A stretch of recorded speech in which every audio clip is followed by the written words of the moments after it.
Bienvenidos a Backstage de Marketing Podcast. De verdad que hoy estamos emocionados por este capítulo. El día de hoy tengo una invitada súper especial. Ella es Laura Radanji, gerente de marketing en Sonda, y va a estar con nosotros para contarnos de su experiencia, mejores prácticas, etcétera. Así que, bueno, bienvenida Laura, ¿cómo estás? Qué gusto tenerte aquí con nosotros. Hola, muy buenos días. Bueno, muchas gracias por invitarme. Realmente es un placer estar aquí con ustedes en este ciclo de podcasts. Y bueno, por supuesto, claro que sí.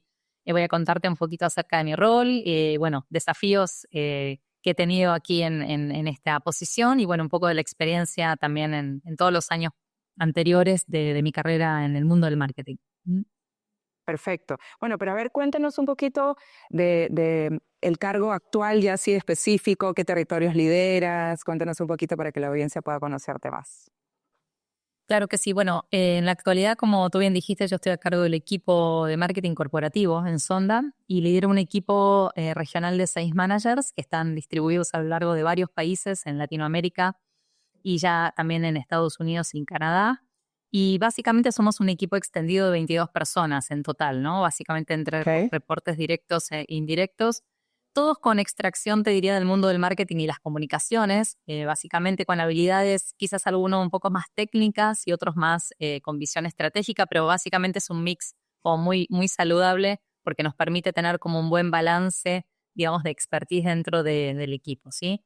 Y en cuanto a lo que es el balance de edad, también es bien saludable, digamos, es también como muy alineado con las expectativas que buscan las empresas hoy, ¿no? Donde hay un mix de expertise con gente quizás un poco más madura, con ya más trayectoria, y también jóvenes que vienen a contribuir con sus nuevas experiencias. Y en cuanto a género, te diría que somos muchas mujeres, así que la verdad que ahí el balance está un poco tirado hacia lo femenino, pero realmente que estamos buscando también equilibrarlo en pos de los hombres en el equipo, porque siempre es saludable tener hombres y mujeres en el equipo. ¿Mm? Claro, claro, claro. Bueno, pero es un punto importante el que mencionas, el de la mujer, porque usualmente el rol de las mujeres en tecnología, bueno, cada vez avanza, ¿no? Pero justo aprovecho y ya que lo mencionaste ahí, ¿cómo crees tú justamente que ha sido liderar desde el rol femenino en una industria tecnológica que se cree bueno, que está rodeada de hombres, pero que cada vez, como digo, avanzamos? Pero ¿cómo lo has vivido? ¿Cómo lo has visto tú? Mira, te diría que como para ponerle un marco de tiempo, si miramos 20 años para atrás, te diría que hemos dado pasos agigantados con lo que es la presencia de la mujer en la industria de la tecnología y en industrias históricamente, te diría, atravesadas por hombres, ¿no? Que son las industrias más bien pesadas, ¿no?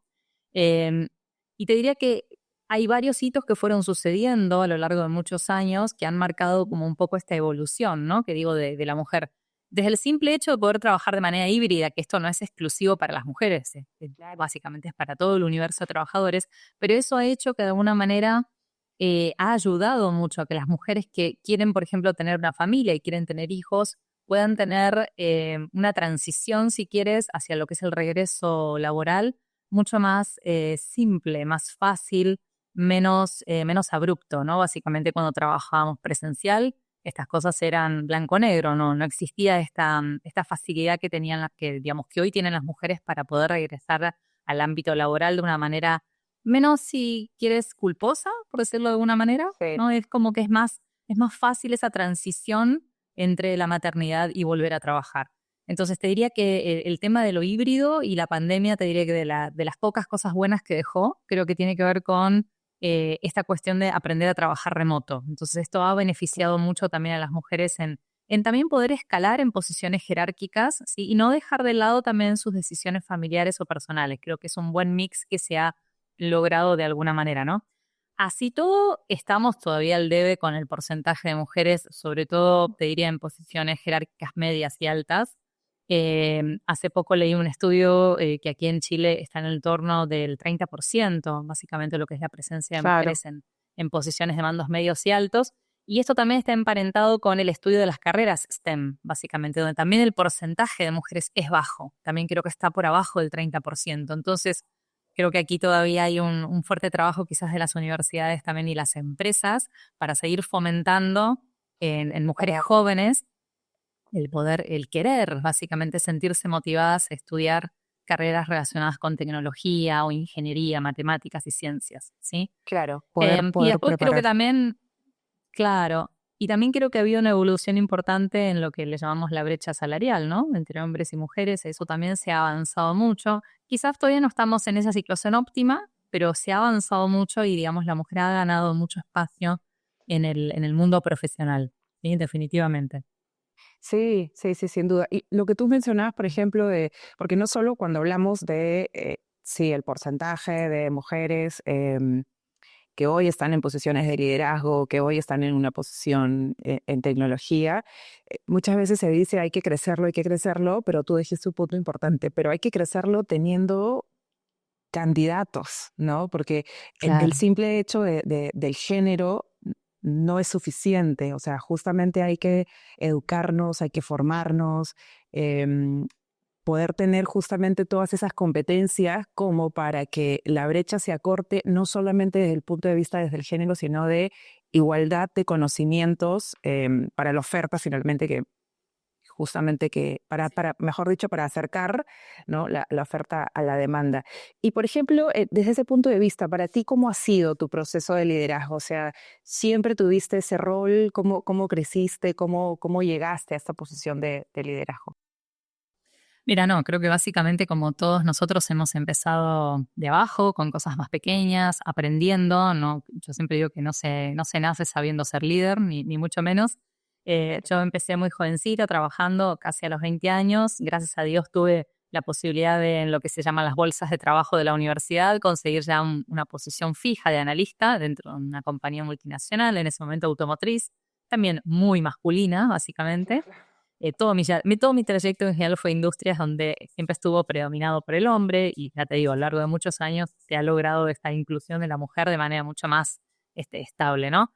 Pero básicamente comencé siendo una contribuidora individual, como muchas de las personas comenzamos, y mi estilo de liderazgo de alguna forma es más bien el de acompañar a los colaboradores, de escucharlos, de entender y caminar como de la mano en este proceso de aprendizaje, ¿no? Es como hacerles sentir que hay confianza suficiente y que tienen las habilidades necesarias para poder desempeñarse correctamente. Y creo que si Empoderar, uno es claro.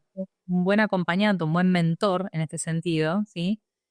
Logra sacar lo mejor de las personas y sobre todo con esto que está tan de moda la palabra, digo, ¿no? El empoderamiento, que es súper importante porque soy una convencida de que el hecho de que las personas sientan que tienen el poder para hacerlo, realmente les da esa habilidad de poder concretar sus actividades de manera correcta, eficiente, ¿sí? Es la mano, el empoderamiento y la confianza creo que son, te diría, como los dos ejes claves que tienen que ir de la mano para que un equipo funcione bien, digamos, de manera correcta, con confianza, libre, ¿no? Y por supuesto esta cosa de aprender y desaprender. Yo creo que hoy es fundamental, Totalmente, sobre todo claro. en personas quizás de más de mi generación, de más de 40, donde nosotros no hemos nacido nativos digitales. No, no sabemos todo, no hemos nacido, perdón, sabiendo hacer todo lo que hoy nos rodea en términos digitales. Entonces, aprender de los más jóvenes también, escuchar y mirar las tendencias, qué cosas están haciendo, qué cosas funcionan mejor y qué cosas no, es vital para como seguir aprendiendo, ¿no? Y seguir formándose también uno como líder. Sí, sí, sí, sí, sí. Y ahora justo ya que mencionamos la parte digital, justamente la industria a nivel de marketing ha evolucionado también con los cambios digitales. De hecho, creo que si nos remontamos a años atrás, o por lo menos yo en la época de la universidad, ni siquiera estaba como el marketing digital como tal. Por ahí entendías que habían algunas redes o algo, pero hablemos un poquito de justamente de esta evolución. ¿Cómo nos impacta o cómo crees tú que el marketing ha evolucionado en estos últimos, no sé, quizás 20 años o lo que has visto en tu carrera?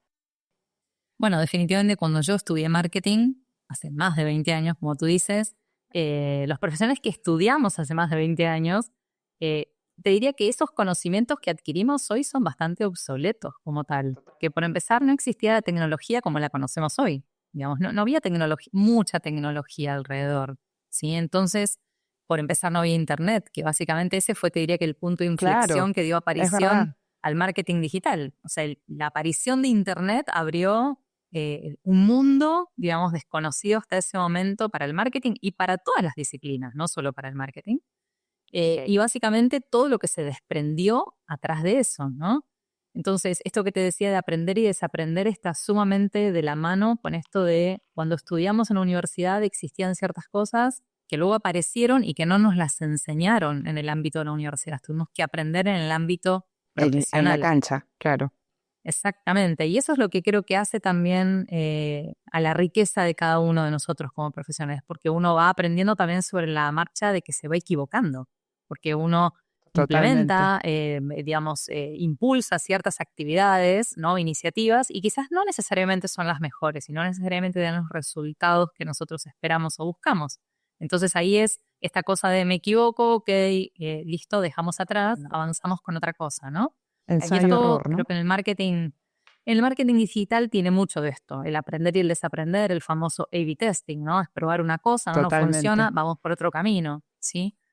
Sí. Entonces, así todo, creo que las empresas han tenido que aprender respecto de cómo también incorporar el marketing digital en las empresas, ¿no? Y ya te digo, este aprendizaje constante ha tenido a las empresas siempre como en jaque, digo, ¿no? Es como, ok, Exacto. vamos por aquí no, ahora vamos a probar por aquí.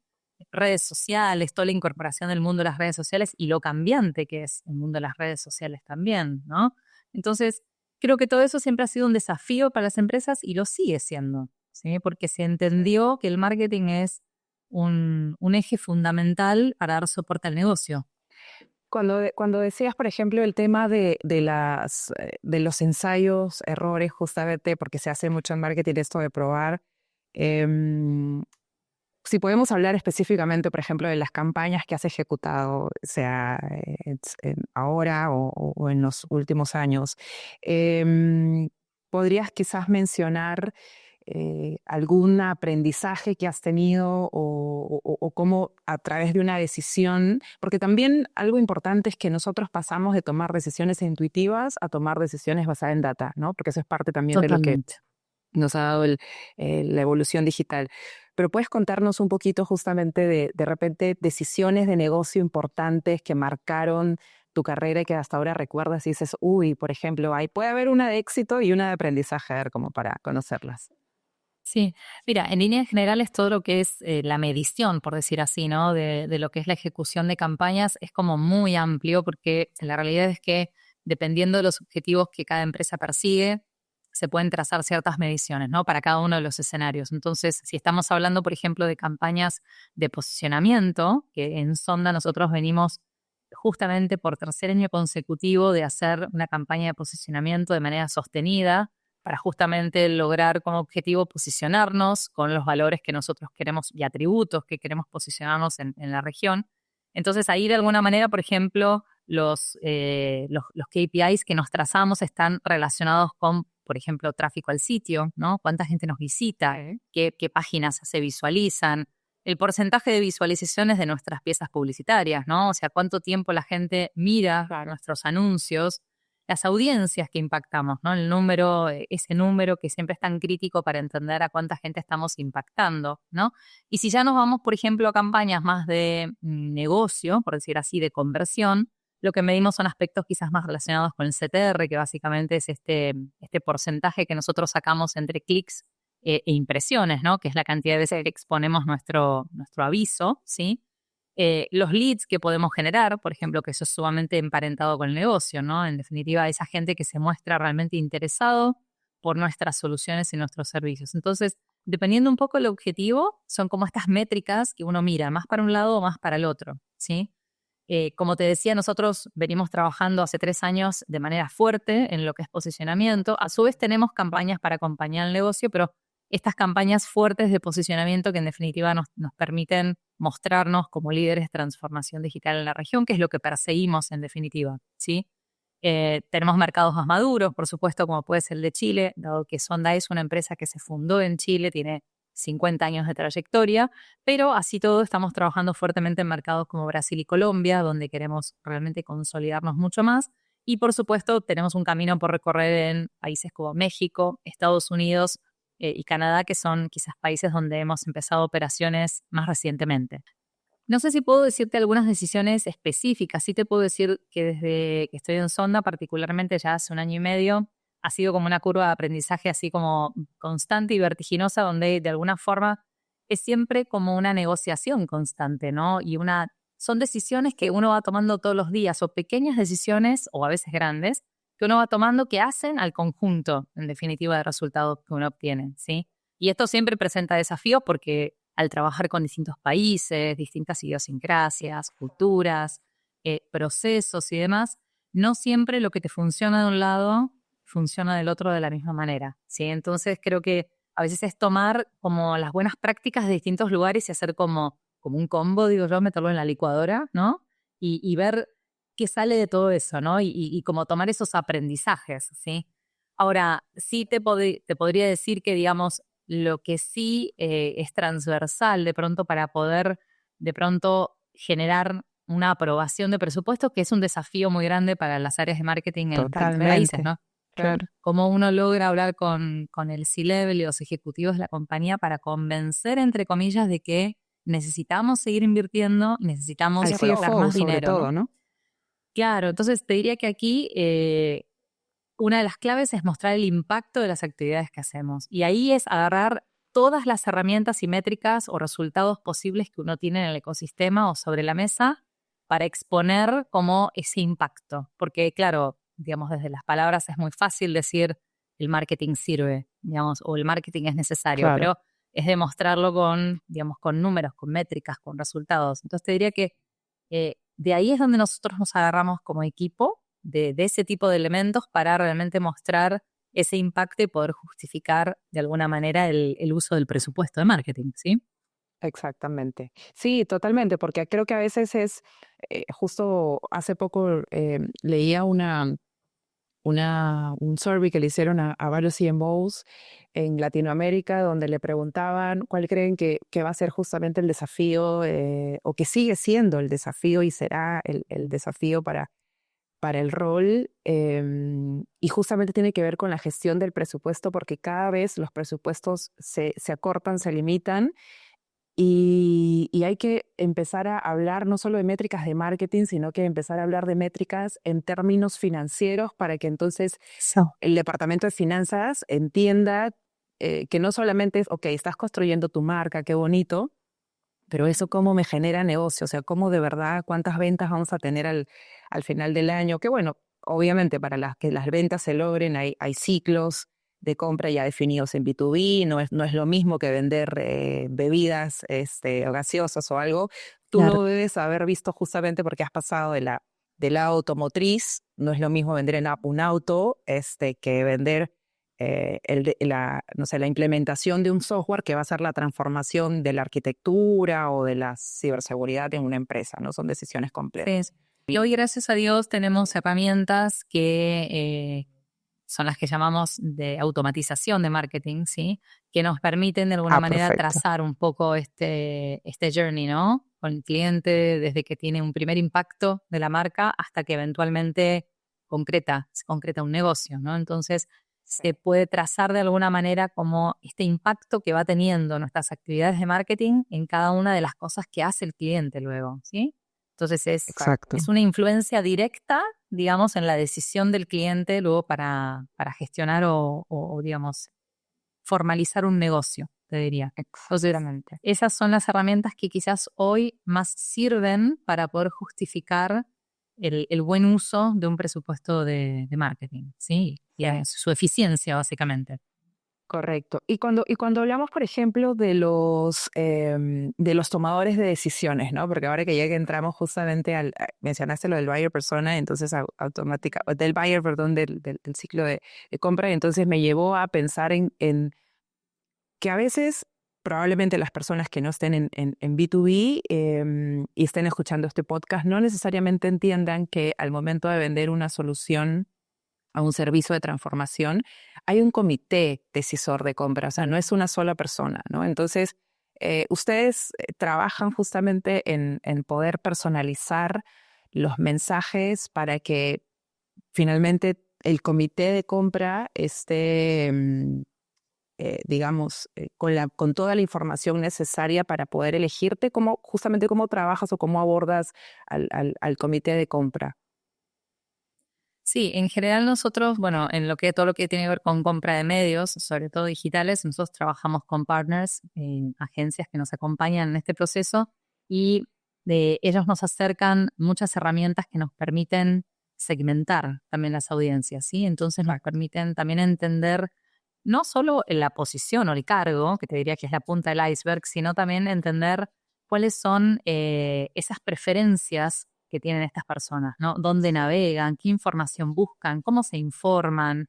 Hábitos de consumo de información, etcétera. Entonces, todas las herramientas que hoy tenemos en el ecosistema digital nos permiten identificar esas personas y poder seguirlas de alguna manera o de una manera mucho más eficiente, ¿no? No es como disparar una campaña masiva, como tú dices, quizás para el B2C, que eso es, Sí, no digo que es más fácil porque sería muy simplista decir eso, pero sí, claro. y la realidad es que al buscar un público más masivo es un poco más sencillo abrir el espectro y poder eventualmente capturar a esas personas. Cuando hablamos de B2B, estamos hablando, como tú decías, de decisores, de tomadores de decisión, perdón, que no están en todos los ámbitos ni en todas las plataformas. Entonces ahí es donde nosotros hacemos una segmentación como bien precisa para poder llegar de manera mucho más eficiente a esas personas y poder impactarlos con los mensajes que nosotros entendemos que son los más adecuados para esas personas, ¿sí? Y también es cierto que para una empresa de tecnología, como lo es Sonda, es muy difícil a veces explicar de una manera súper simple todas las soluciones y servicios que ofrecemos. Entonces, parte de la campaña que nosotros ejecutamos en el 2024 tenía que ver con, o sea, el principal objetivo que perseguía era explicar de una manera un poco más sencilla lo que hace Sonda, ¿sí? Claro, A través de la utilización de quizás ejemplos más concretos, por ejemplo, ¿no? Porque, como tú dices, muchas veces un tomador de decisión no es necesariamente una persona técnica, ¿sí? Puede exactamente. ser, no sé, un CFO no necesariamente entiende de tecnología, se entiende de números, se entiende de otras cuestiones, y Sí, entonces el hecho de que nosotros tengamos que explicarle qué hace Sonda no es necesariamente para, por ejemplo, no sé, un gerente de infraestructura, un gerente de mantención de pronto, ¿sí? O sí, son de términos alguna industria. distintos, claro, son términos distintos, dolores distintos, que hay Tal que cual. cubrir, Entonces información distinta. Sí. te diría que el principal desafío que tuvimos con la campaña fue ese, fue perseguir un poco una comunicación un poco más bajada a tierra y de entendimiento un poquito más general, ¿sí? Sin ser, insisto, un producto, digamos, de consumo masivo, ni mucho menos. Sí. Entonces te diría que esa es la forma que nosotros encontramos. Nos ha dado muy buen resultado en vista a los resultados que hemos obtenido de la campaña a todo nivel, digamos, desde los objetivos que nos hemos trazado y realmente los hemos superado ampliamente. Entonces eso nos da un indicador de que el trabajo de segmentación ha sido como bien realizado, ¿no? Como acotado, te diría. Ujú. Exactamente. Ahora, mencionaste también un tema interesante que tiene que ver con la importancia de tener un partner estratégico, sobre todo cuando dijiste lo de las agencias, ¿no? Que uno se apoya en las agencias para ejecutar ciertas cosas. Entonces, bueno, trabajas con agencias. ¿Qué es lo que busca hoy en día, crees tú, un CMO, una persona como tu rol? ¿Qué es lo que espera justamente y busca de una agencia? Sí, nosotros trabajamos con diversas agencias en función un poco de los ámbitos. Tenemos agencias digitales y creativas que nos acompañan tanto en la realización de contenidos, básicamente, que es un poco lo que nos impulsa a la campaña de posicionamiento. Luego tenemos generación de contenido un poco más direccionado hacia el negocio, propiamente dicho, ¿no? Con, digamos, ya actividades de campañas pagas, pero más direccionadas a soluciones y servicios específicos. Y después tenemos todo el rubro de lo que es comunicaciones con medios, básicamente, ¿no? Como lo que sería la comunicación externa, que ahí tenemos un partner que nos acompaña hace varios años también, que nos ayuda a posicionar nuestros mensajes en los medios de comunicación, ya con pilares o ejes de comunicación como bien definidos, ¿no? Cosas como tecnología con impacto, innovación y startups, Sonda como buena empresa para, buen lugar para trabajar, y así sucesivos ejes que vamos trabajando. Entonces, es fundamental rodearse de partners que realmente entiendan y que acompañen nuestros desafíos, ¿sí? Para poder justamente delimitar un poco el territorio de acción, ¿no? Bien sea con campañas, bien sea con algún evento C-level que también nosotros realizamos, bien sea con medios de comunicación, bueno, con diversas herramientas de marketing que nos ayuden a completar este 360, ¿no? De alguna manera. Claro, claro, claro. Bueno, y ahora ya para ir cerrando, porque podríamos conversar todo el día y todas las mañanas seguramente de diferentes historias o estrategias de marketing, pero ya para ir cerrando me gustaría hacerte un par de preguntas finales. Y no sé si tienes algún hobby o algún autor o algo, libros, documentales o algo que sigas, que te guste. Sí, y claro que sí. A ver, como para compensar un poco también todo este tiempo que uno dispensa, ¿no? En lo profesional, creo que siempre hay otros ámbitos en los que uno también incursiona. A mí me gusta mucho todo lo que tiene que ver con lo manual, las artes plásticas. Si bien no soy ni pintora, ni escritora, ni mucho menos, pero me gusta Claro. todo lo que tiene que ver con emprender cosas con las manos y esta parte como más artística. Entonces, en algún momento de la vida tuve esta loca idea de estudiar pastelería, entonces hice la carrera de chef pastelero, básicamente, pero Wow, qué lindo. por un tema netamente de gusto, o sea, no pensaba dedicarme a eso de manera profesional. Sí emprendí como un e-commerce durante un año y realmente empezó a ir bien y bueno, luego estuvo ese punto de inflexión en el que uno tiene que decidir, bueno, continúo por aquí, me independizo y veo cómo me resulta o vuelvo al mundo profesional más en relación de dependencia y opté por la segunda, realmente yo no me arrepiento de no haber continuado con lo otro. Fue, creo, una linda experiencia, pero creo que después de ya tantos años de estar inmerso en el mundo profesional y de las empresas, la cabeza quizás juega un poco en contra y es un poco más difícil desprenderse, ¿no? De esa cosa a la que estamos habituados. Y agarra un poco como de miedo, ¿no? Es como, bueno, y no sé, y si no resulta, ya tenía hijos, entonces de pronto el sentido de la responsabilidad te inunda y bueno, de pronto ahí Con la estabilidad, ¿no? tal cual. Entonces ahí decidí volver al mundo profesional, que la verdad es que nunca lo dejé. Eso fue en un impasse que tuve de una licencia por maternidad un poco más prolongada. Entonces, la verdad es que nunca dejé de trabajar como tal en empresas. En cuanto a lectura, no soy una persona que lee demasiado. Reconozco que no me gusta tanto leer. Es como, no sé, me disperso. Como que no he encontrado, creo que, no sé si es ese tema o esa sí, como particularmente alguna temática que me llame la atención. Sí me gusta que, A menos que sean recetarios de cocina. suponte, no, pero me gusta más, por ejemplo, si es un libro que tenga como imágenes, me gusta más, a mí me gusta mucho más lo visual. Soy mucho más audiovisual que de lectura. Entonces sí, de pronto Netflix es mi mejor amigo y entonces me encantan las series y a veces me voy mucho por las series históricas. Me gusta mucho lo de la Edad Media, de pronto.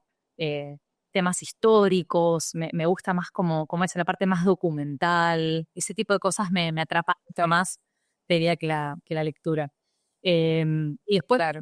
no sé, marcas, por ejemplo, bueno, hay 100 millones de marcas en este mundo, pero las marcas que me gustan mucho son, por ejemplo, las deportivas, como hacen el tratamiento de su comunicación, Sí. es un Nike, por ejemplo, un Adidas, ese tipo de marcas me gusta mucho cómo comunican, las cosas que comunican, el estilo, me gusta mucho como todo eso, digamos. Que siempre están innovando y además porque son marcas que realmente están súper bien construidas. Ahorita que mencionabas, por ejemplo, Nike, me acuerdo en alguna clase haber escuchado, bueno, Seth Godin, que es una eminencia en marketing, justamente él decía que a veces uno construye tanto una marca.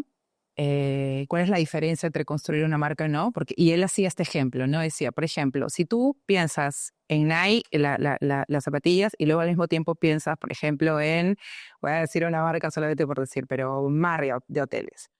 Si él decía, si yo te digo que vamos a hacer un hotel de Nike ¿cómo te imaginas? Tú ya de por sí te imaginas ese hotel, ¿cierto? Pero si pasa al revés, si yo te digo que ahora la cadena de hoteles Marriott va a sacar unas zapatillas, entonces, ¿cómo te lo imaginas? Entonces, él hacía la comparación de la importancia de construir una marca tan fuerte como para que traspase incluso el ámbito en el que se encuentra, que es el deportivo. Pero bueno, es una anécdota, solo lo recordé ahora que dijiste la marca. Ya para cerrar, ¿qué es el éxito para ti, Laura? Mira, el éxito yo creo que es todo muy relativo, porque en definitiva el éxito tiene que ver con las expectativas que uno tiene en la vida, de lo que quiere lograr, ¿no? Entonces, para nosotros decir una persona exitosa, si uno lo tiene que medir en términos generales, dice es una persona que se formó, estudió, creció, prosperó, en definitiva, siguió como un trayecto como de lo esperado, por decir así, ¿no? Pero una persona exitosa también puede ser una persona que no hizo nada de todo eso y es feliz con lo que tiene a su alrededor también, y no necesariamente es una persona que ha estudiado en la universidad, que ha prosperado en términos jerárquicos. Es decir, el éxito tiene mucho que ver con lo que uno está esperando en la vida. Puede ser una persona que no trabaje siquiera y no tenga una actividad fija y sea feliz con los animales que lo rodean, tan simple como eso. Entonces, el ser exitoso tiene que ver, me parece, con los parámetros que nos ponemos en la sociedad también, que a veces son un poco demasiado exigentes, creo yo, ¿no? Porque es como si uno no cumple como con esos requisitos, no es exitoso. Pero, ¿y entonces qué es ser exitoso? Definamos la palabra exitoso, ¿sí? Entonces ahí te digo si me considero una persona de éxito o no, o si considero que el resto lo es o no, ¿se entiende? Es como esos parámetros, ¿no? Que te llevan a, o por mucho o por poco, ¿sí? Entonces creo que a veces son como estos conceptos que están instalados en la sociedad de las cosas que realmente definen qué es una persona exitosa o no, ¿no? O qué es ser feliz, en definitiva también, ¿no? Has emparentado con el éxito también. ¿Qué es ser feliz? No, yo puedo definir la felicidad de una manera, tú la puedes definir de otra y otra persona también lo puede ser. No necesariamente todo esto que a veces vemos que es como una pantalla, una persona que realmente en términos profesionales, entre comillas, fue exitosa, no es sinónimo de felicidad. No necesariamente esa persona sea feliz. Totalmente. ¿Sí? Entonces creo que ahí, sí. Nada, es como creo que tenemos que tener cuidado a veces como cuando definimos cosas, ¿no? Porque a veces encasilla, ¿no? Y es un ejemplo que también le damos a los jóvenes.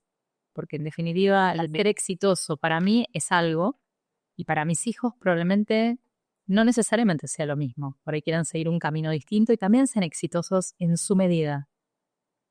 ¿Sí? Es cierto, porque creo que en función de tus circunstancias, de lo que vives y de lo que esperas, es lo que te hace exitoso o no, ¿no? Entonces, pero algo con lo que me quedo, que me pareció bonito de lo que dijiste, es que al final debe estar asociado con tu felicidad. O sea, en la medida en la que tú te sientas feliz con lo que haces, sea el trabajo que tengas, académico o no, mientras que te sientas contento, de alguna manera eso puede significar ser exitoso. Bueno, Laura, de verdad que ha sido un gusto poder tenerte, estar contigo, conversar, conocer un poquito más de ti, conocer justamente al líder detrás de la marca. Creo que eso es lo que hemos logrado con Backstage. Así que bueno, espero que no sea la única vez, pero bueno, gracias nuevamente por estar aquí. Bueno, gracias a ustedes por la convocatoria. Desde ya, cuando quieran, puertas abiertas para seguir dialogando. Claro que sí. Bueno, muchísimas gracias por haber sido parte de este episodio. No olviden suscribirse. Nos pueden buscar en Backstage de Marketing Podcast en nuestro canal de YouTube. Estamos en Spotify, estamos en Apple Music y también nos pueden seguir en LinkedIn. Muchísimas gracias, manténganse conectados y nos vemos en el próximo episodio.